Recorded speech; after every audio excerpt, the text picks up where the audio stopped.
কেমন আছেন সবাই? প্রথমে আমার নমস্কার নেবেন, তারপরে আমার আন্তরিক ভালোবাসা নেবেন। আর আমার ছোট ছোট ভাইগুলোদের আরও অনেক আমার ভালোবাসা শুভেচ্ছা রইল। দেখুন, আজকের আমি কিছু রান্নার ভিডিও নিয়ে চলে এলাম। দেখতে পাচ্ছেন চিংড়ি মাছ আর পুঁই শাক। খুব ভালো লাগে না গুঁড়ি কচু দিয়ে? খুব ভালো লাগে, আপনারা খেয়ে দেখবেন। গুঁড়ি কচু আর পুঁই শাক আর চিংড়ি মাছ তরকারি একদম দারুণ সুস্বাদু হয়। আবার গুঁড়ি কচু দিয়ে মাছের ঝোলও বানিয়েছি। দেখছেন, আপনারা দেখতে থাকুন। এই যে ঝোল বানিয়েছি দেখুন, গুঁড়ি কচু আর রুই মাছ, খুব সুন্দর লাগে। হ্যাঁ, গুঁড়ি কচুর ঝোলটা তো বেশ ঘন ঘন আটা আটা হয়, তো ভীষণ ভীষণ ভালোবাসি আমি।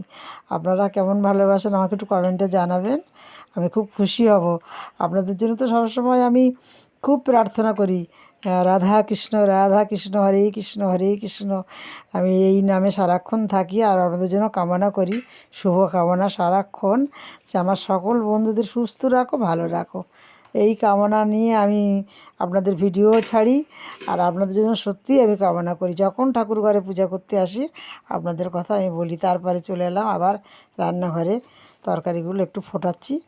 দেখছেন, এই মাছের ঝোলটা একটু ফুটিয়ে নিলাম, তারপরে চিংড়ি মাছের তরকারিটা একটু ফুটিয়ে নিলাম।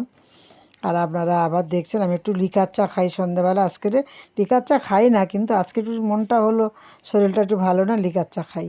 লিকার চা বসালাম। আর এই চিংড়ি মাছগুলো আবার পুঁই শাক আছে, পুঁই শাক দিয়ে গুঁড়ি কচু দিয়ে বানাবো। আর এই মাছগুলো আছে আবার একদিন বানাবো বলে রেখে দিলাম। তারপর আবার পরের ভিডিও আসছি, আপনারা আবার দেখতে থাকুন।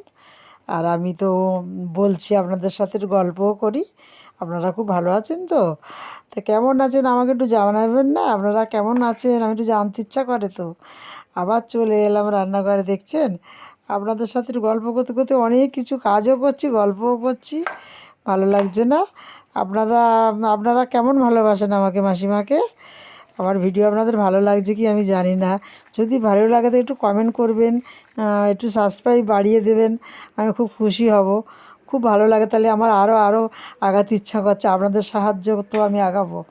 কালারটা কেমন হয়েছে বলুন আমাকে একটু? ভালো লাগছে না? দেখবেন, আপনারাও টেস্ট করে দেখুন একটু। খুব ভালো লাগছে আপনাদের সাথে আমার গল্প করতে।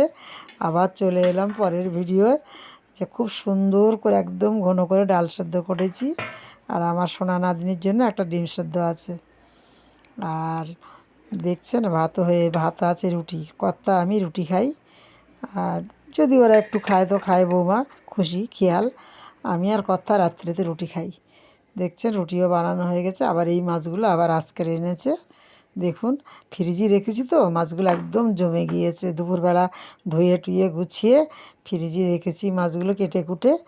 আর আমি যে ছোটো ছোটো চিংড়ি আনো তো, রোজ তো প্রতিদিন খুব বড় বড় চিংড়ি আনো, একটু ছোটো আনো না, একটু বেসন দিয়ে বড়া করে ভাগ খাবো বলে আবার একটু চিংড়ি মাছ অনেক রেখেছি। ঠিক আছে বন্ধুরা, ভালো থাকবেন, আসছি।